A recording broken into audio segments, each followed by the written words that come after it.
Go in. All right. And then landing in a braked approach. That's a good one. That's something I've been wanting to talk a little bit about. So when you're trying to minimize the size of your pattern, let's say you're landing off the drop zone, and you don't want to be doing this big long pattern over the houses, over the trees, and you want to sort of keep it small, and you want to take a steeper path which has a shorter, in terms of the horizontal distance traveled, a shorter final approach, right? It could still be from 300 or 400 feet that you turn final, but by being in brakes facing into a headwind, your relative glide is diminished, and so you can get yourself kind of headed towards the target. It's in front of you a bit, but you sort of play with how much brakes you've got, right?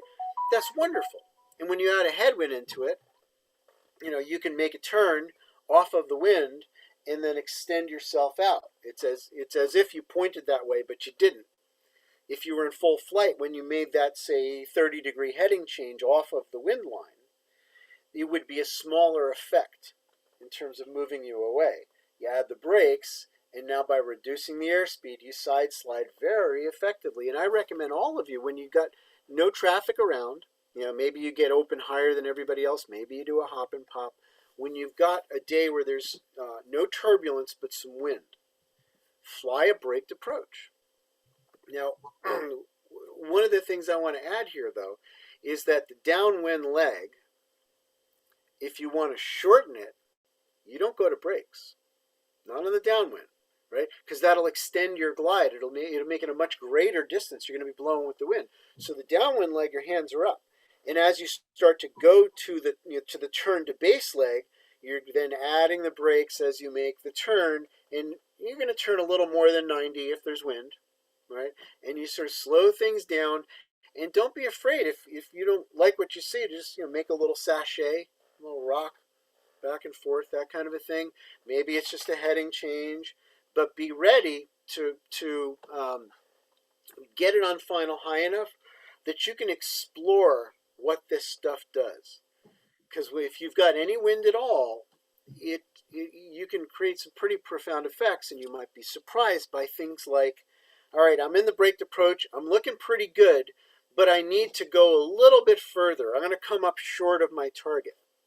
And if you lift your hands quickly, you might find you make it worse for a moment, right?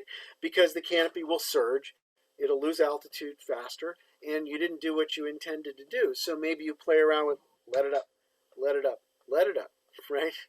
Or let it up and bump it. That's a good one too. You let it up and you bump the brakes down just for a moment, and you keep the canopy, you prevent it from surging forward, but at the same time, you're allowing for a little bit more airspeed to penetrate into the wind.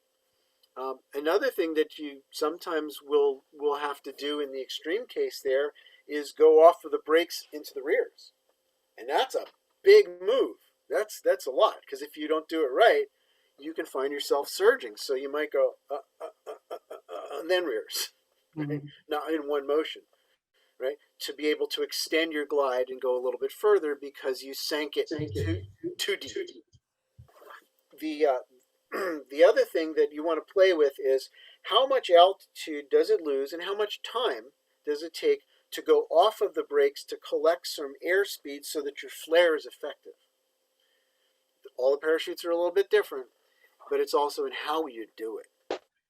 And so lifting up the hands in one big motion obviously doesn't make sense because you're going to dive, your lines are going to get slack. If you hit turbulence, now you got a big problem. And if the ground shows up when the parachute's in front of you and your lines are slack, you can yank your hands down. It's not going to do anything. not yet, eventually. But you're out of altitude. So the ability to get the airspeed up in a way that allows you to flare quickly with a minimal altitude loss is something that I think everybody should just do in formation. I mean, certainly you can do it on final at 200 feet and sort of play around with it, but why not spend an entire jump just next to each other in brakes, and you just let it up, collect some airspeed, and then flare. And if now you're below, the other person could always front riser down or something like that, or you add the brakes and they just let their hands up, and you come back into formation. You go to the deep, deep, deep brakes, and then you let it off and fly, and just see what techniques work. See how having your legs drop when you let your hands up, which is natural, is not helping you. Right? If you want to minimize the amount of altitude loss between the decision to collect some airspeed and the flare, then getting small, bringing your knees up big time is the answer, because it's going to pull back less from your body, from the airspeed pull and drag on your body. And so I've achieved that goal in a lot of different ways, and it always seems to work out. You just have to be very sensitive to your weight. If you're losing weight, that means you lifted your hands up too quickly. And of course you can get that weight back with a little strike on the brakes. No matter what's going on, you can always strike down on the brakes to get that line tension back, to get the parachute back under your control, so that when it's time to flare, it does something.